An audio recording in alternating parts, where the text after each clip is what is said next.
I'm good, thank you for asking, tugon niya. Humalaka ka na sa early 40s nito na si Stefano. Tumatanda pero wala pa ring pamilya. Ang dahilan, laging pinapamukha sa kanyang pareho sila. He was still in love with Nikki. Being the first grandson, Stefano was supposed to be the one who would still fulfill Simeon's promise to Jimmy.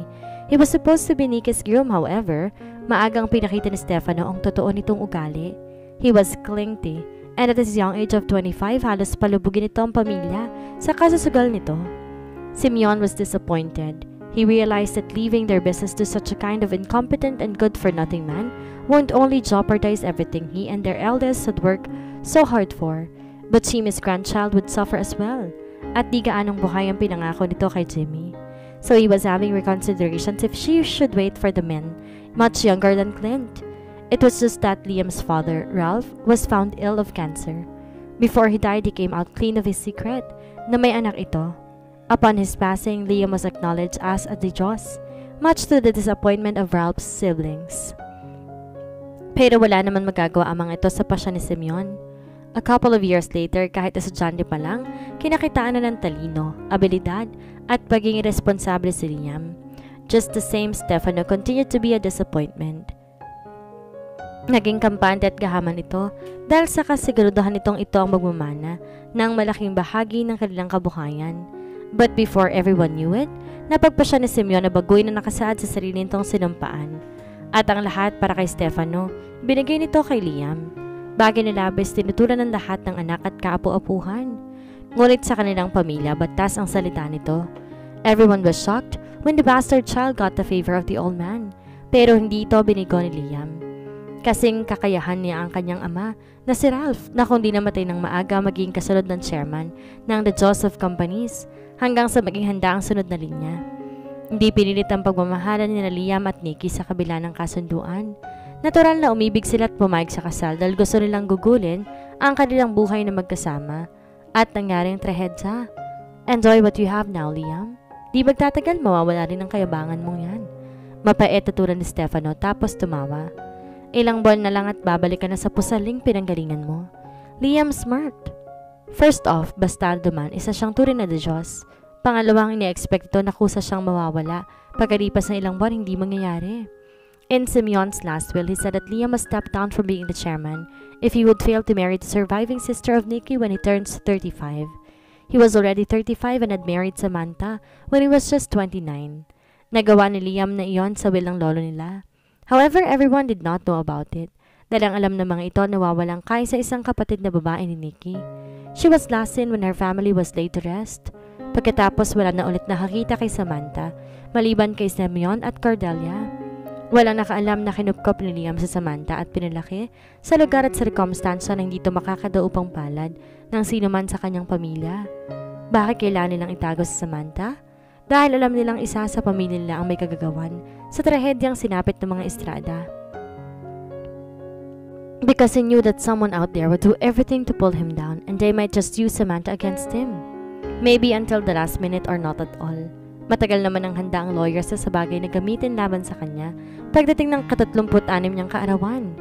Have a good night, Stefano. Sabi nilang Liam at iniwanan ito. He wasn't worth his time anyway. Ebidensyang mailap na lang naman ang kailangan niya para pagbayarin to sa ginawa kay Nikki noon. Alam niyang kahit papaano may kinalaman siya sa karumal-dumal na krimen na iyon. Pero nagpapanggap din siyang sobrang broken at devastated sa dinanas ni Nikki ng araw na iyon.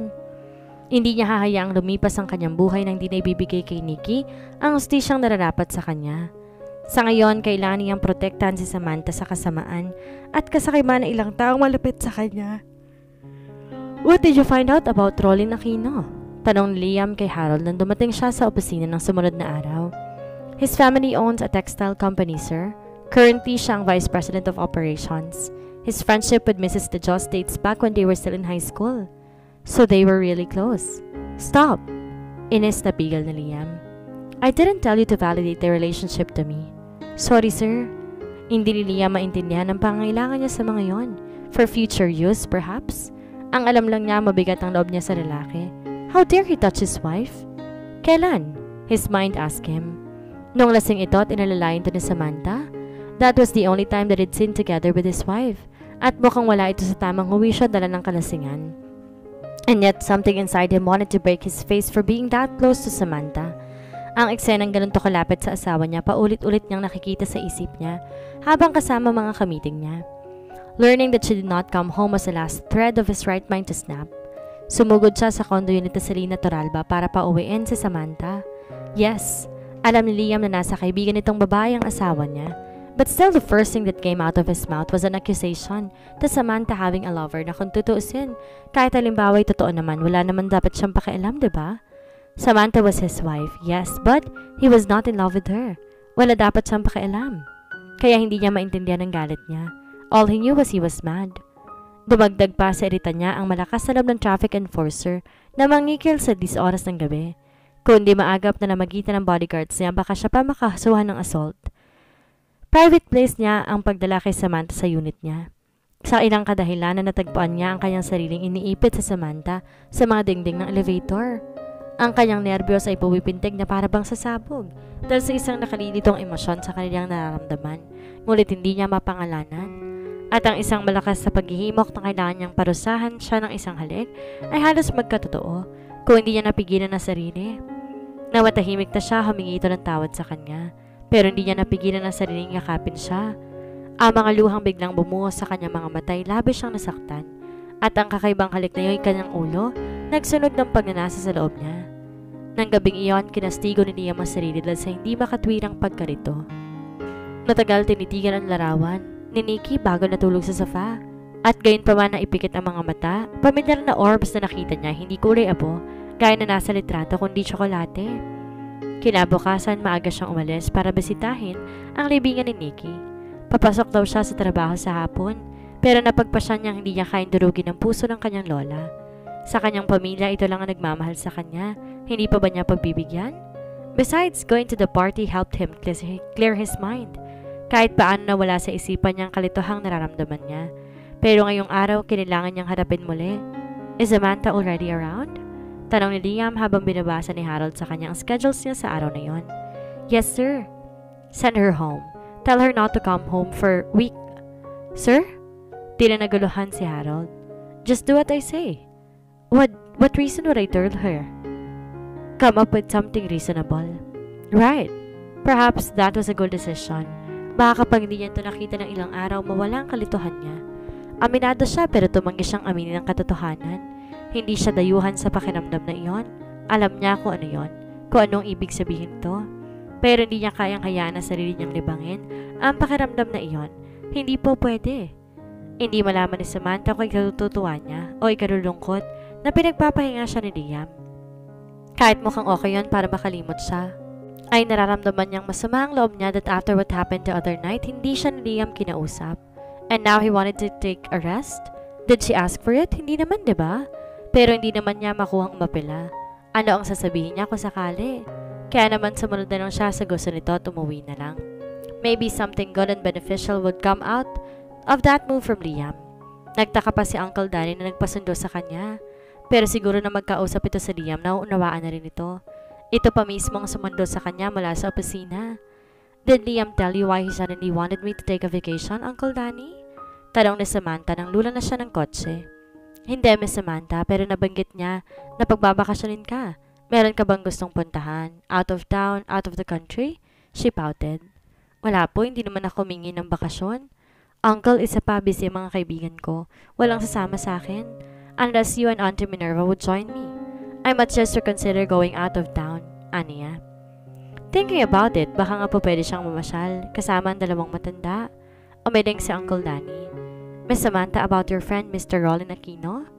What about him, Uncle? I suggest iwasan mo siya. Ibig ko sabihin, huwag ka muna masyado naglalapit sa kanya. Uncle, pati ba naman ikaw? Si Ria, maiintindihan ko pa kasi hindi niya kilala si Rollin, pero ikaw, napanood mo kaming lumaki ng sabay. May pagtatampo sa tinig na wika ni Samantha. I only have 2 friends. They're like my siblings. You know that? Exactly, Miss Samantha. Alam ko na para kayong magkapatid at ayoko masira ang relasyon ninyo dahil hindi kayang i-handle ng asawa mo ang selos niya. Selos? Namilog ang mata ni Samantha. Si Liam, magsiselos? Heck no! Imposible yon. Marunong ka pala mag-joke, Uncle. Sabi niya pa. Mukha ba ako nagbibiro? Naalala mong sinabi ko sa'yo bigyan mo siya ng sapat na panahon para ma-realize na ikaw nasa tabi niya ngayon. Miss Samantha, unti-unti na itong nare-realize ni Mr. De Jos. At yung relasyon mo kay Mr. Aquino, hindi maganda sa kanya. Nagsiselos siya pero hindi siya aamin ngayon. Kung maririnig po kayo ni Liam, magagalit yon, Uncle, but don't worry. I know how to keep a secret. I will pretend I did not hear you say those words. Aniya at umiling-iling pa. Liam was not jealous. He was just being unreasonable and intolerant. Basta sinabihan na kita, kilala kong asawa mo. Mabait siya pero hindi niya gugustuhin magalit. Nag-aaral na lang ako para sa kaibigan mo. Isipin mo, Miss Samantha, ano lang ang negosyo ng pamilya ni Mr. Aquino kumpara kay Mr. De Jos? He can destroy your friend. May babala nga sa tigit itong dagdag pa ni Uncle Danny. Napanunok naman si Samantha. He wouldn't do that, right? Rollin is my friend. Nagkibit ng balikat si Uncle Danny. Then Samantha was reminded of how Liam reacted the other night. His murderous glare when he saw her and Rollin in the restaurant. Tapos ang weird behavior nito later that night when he brought her to his condo. Binalaan nga niya itong laruan si Rollin. Masasaktan ba talaga si Rollin ng kanyang pagsuway? Umiling si Samantha. Tama kaya si Uncle Danny? Pero bakit naman magsiselo si Liam? Samantha missed Liam, pero sinisikil niya ang damdamin para maaban at makalimot kung ano-anong ginagawa niya. Pumunta siya ng orphanage at nagdala ng supplies. Nakapag-interact siya sa mga bata roon, but at the end of the day, umuwi pa rin siyang malungkot. Tinulog na lang ni Samantha dahil wala naman siyang makausap tungkol sa nararamdaman niya. Nang sumunod na araw, hindi niya makayanan ang guilt na naramdaman niya for feeling something for Liam. Kaya nagpunta siya sa puntod ni Nikki at paulit-ulit na nagsorry. Hindi ko sinasadya, ate. Iyak na Samantha. Ibig sabihin man, noon pa man mahal ko na siya bilang kuya. Pero lately, iniisip ko siya higit pa sa dapat. Narilito ko eh. Ayoko ng ganito. Sorry, ate Nikki. Nakaupo siya sa harapan ng puntod nito. Grabe kapatid kita, ate. I promise you, hindi ko hayaang lumaki ang pakiramdam kong to. Hindi kita kayang saktan, ate. Ayoko masaktan ka. She spent another hour there bago siya lumabas ng mausoleum. It was getting dark, pero ayaw pa niya na umuwi. Kaya sa halip na umuwi, nagpatid siya ng mall. Pagmamayari din yun ng mga Diyos, but she wasn't there for any particular reason. Gusto niya lang magpatay talaga ng oras. Pero naroon na rin lang, she thought she would look around for anything that could catch her attention. Hindi lang inaasahan ni Samantha na sa men's section ng department store siya dadalhin ng kanyang mga paa. Bago pa niya na-realize ang ginagawa, may hawak na siyang necktie. Pero bago siya lubusang natauhan, nakarinig siya ng pagbati mula sa pamilyar ng mga tinig.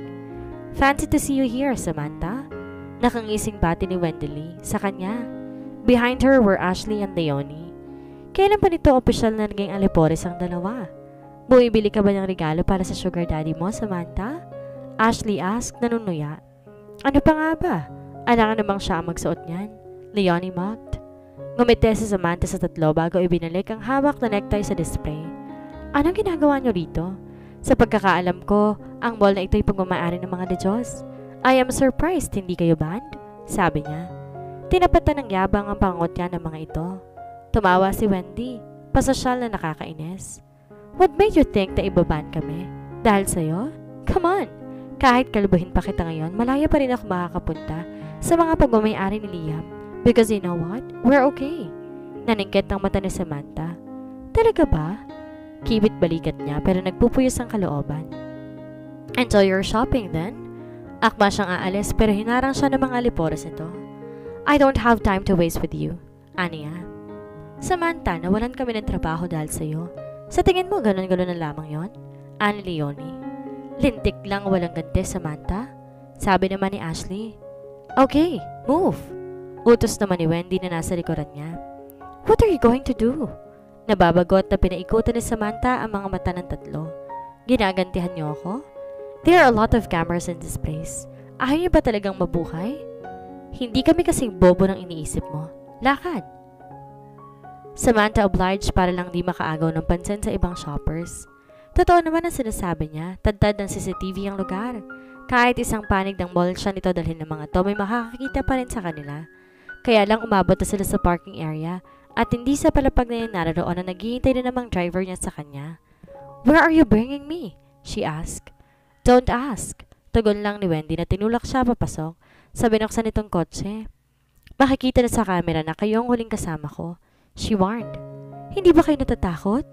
Hindi ka namin sasaktan, Samantha. We just need some cash. Kumikis na pa mata ni Ashley. Napagitnaan siya nito at ni Leonie. Kidnap for ransom ba to? Natawa siyang bigla. These three were childish. Ano nakakatawa? Kung mahal ka ng sugar daddy mo, magbabayad siya para sa'yo. Saan naman Leonie na mukhang excited sa plano ng mga to? Wala kayong makukuhang pera sa kanya. You don't even know him. I said. Who? Si Ashley habang kinakalkal ang bag niya. Open your phone for me. It's not password protected. Duh! She rolled her eyes. Kampante siya dahil binura niya ang numero ni Liam doon kahapon para hindi siya matuksong i-message or tawagan to. And her personal email was not logged in. Funny but she was using a dummy account on her social media accounts. Wala naman nakakaalam nun kundi sina Serena at Rollin. She just created one. Para ma-video call at ma-chat ang dalawa niyang kaibigan. Now the three women already knew how boring a person she was.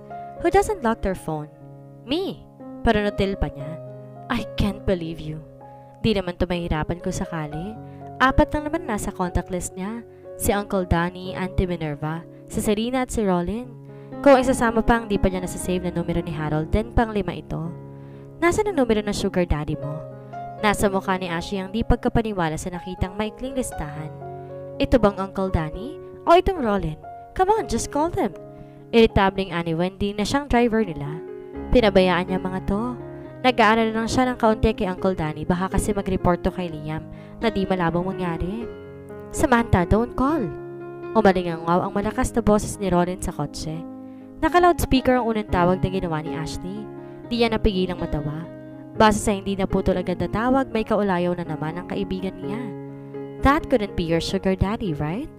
Ani Leoning pinulot ang phone niya na nabitawan ni Ashley. He could be. Marami kasi siyang sinusuportahan. Naaaliw na wika ni Samantha, may kasama pang tawa. Stop laughing! Sigaw ng inis na si Wendy. To Samantha's horror, may nakatutok na baril sa kanyang ulo pag angat niya ng paningin dito. Where did that gun came from? Samantha thought she could play with them, pero inabot na ng gabi, hindi pa rin si Samantha pinakakawalan ng 3. Dilala siya ng mga ito sa isang abandonadong gusali. Sa totoo lang na mag-umpisang kumagat ang dilim, kinikilabutan na siya. Mas takot siya sa multo kaysa 3 kasama. Seryoso? Sigurado kayo walang multo dito? She asked. Paano ilaw lang ng buwan na sumisilip sa bintana ang liwanag nila? Shut up! Ani Wendy. Ashley, ano na? Tumawag na ba ulit? Ayokong abutin ng 12 dito. Kanina nakausap na ng mga ito si Uncle Danny. Pinaghahanda ng 10 milyon ang matanda. Cash. Takot ka rin? Tukso ni Samantha. Lipat tayo please. At muli siyang pinatahimik ng baril nito. I am not talking to you. Singhal ito sa kanya. Nakatali siya kaya't sumunod na lamang siya sa gusto nito. She hated it though. Pinulot lang ng mga ito kung saan ang pinantali sa kanya. Pakiramdam ni Samantha na lilimahid pa ang alambre na hindi niya alam kung saan huling ginamit. Pagod na rin siyang nakatayo sa poste kung saan siya nakatali. Maigi mga to kahit papaano nakaupo sila. Pero pansin niyang hindi rin komportable ang mga to. Mga social climber na matatakotin din naman. Pero ang lakas ng loob mangid dapat sa ganitong lugar pa siya dinala.